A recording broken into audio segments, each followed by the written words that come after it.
realiza essas suas promessas. Em Jesus, Deus realiza o seu projeto de salvação. E para a sua realização histórica, Jesus chama também homens, mulheres, crianças, jovens, adultos, idosos, de todos os tempos, de todos os lugares, de todas as nações, de todas as culturas.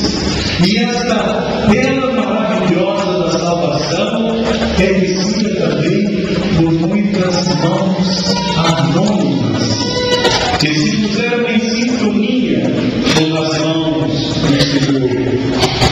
E elas prepararam alimento para os famintos, copos cheios para os sedentos, roupa para quem não tinha nada para vestir, acolheram no abraço apertado o preso, o doente, abriram as portas ao estrangeiro e caminharam sem rumo na luz escura da sua vida, e ficaram crianças entregues a si mesmas, apontaram caminhos para jovens desorientados pelas contradições das culturas dominantes, acolheram e apoiaram homens e mulheres excluídos por um sistema das pessoas que depois as descartam.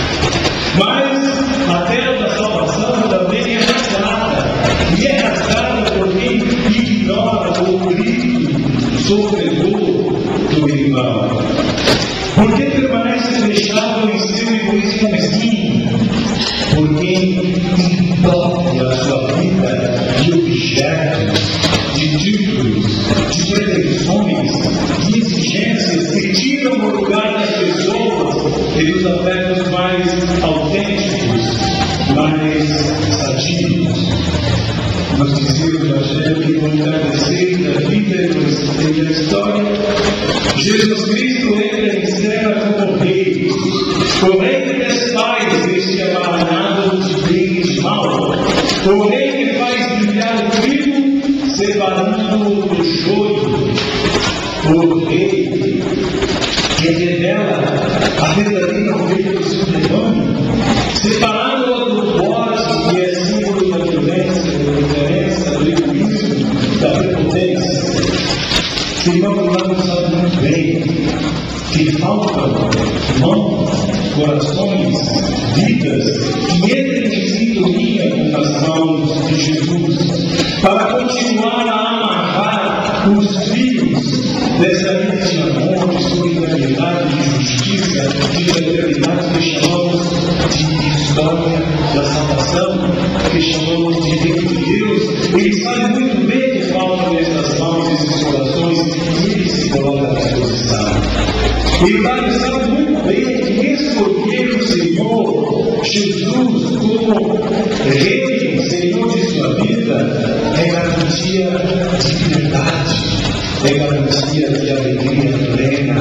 E por isso, logo mais aqui na frente de todos nós, colocará à disposição de Deus e dos irmãos a sua vida, todos os seus seios, as energias mais autênticas e imaginadas.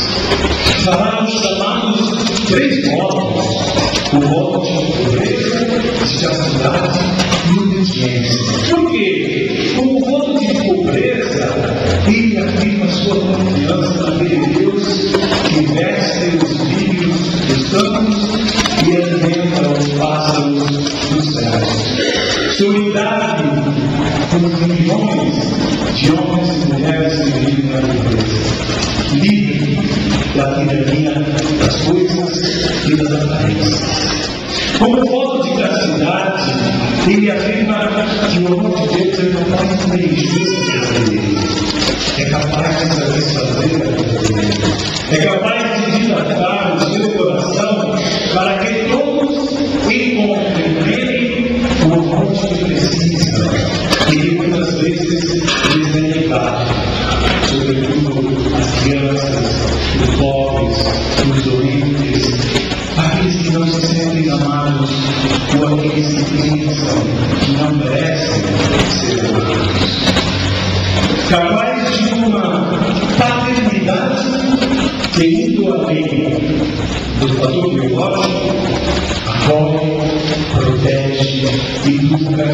se faz presença gratuita, disponível e libertadora.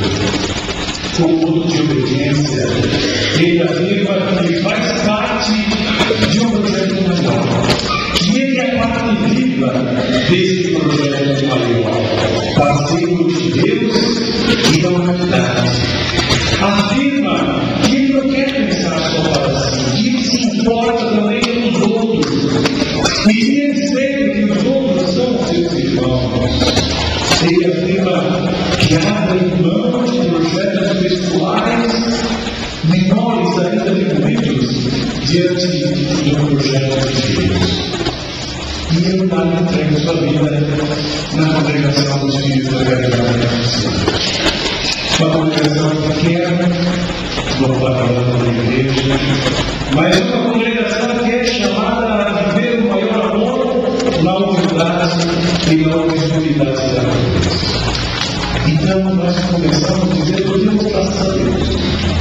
E agradecemos desde já Deus por esse dom, por esse testemunho, mas também pedimos que Ele, Deus, ajude a cada um de nós a encontrar o sentido da nossa existência, a encontrar o lugar que Jesus Cristo tem na nossa vida, a valorizar todo e qualquer gesto de abertura para com o homem, a mulher, a criança, o jovem, que possamos fazer do amor, da caridade, da generosidade as características principais do nosso jeito de ser. Porque é isso que para Deus realmente conta. Agora, no presente, e também depois, no fim, quando ouviremos com alegria profunda Deus nos dizer: benditos de meu Pai, porque todas as vezes que fizestes, foi a mim que fizestes.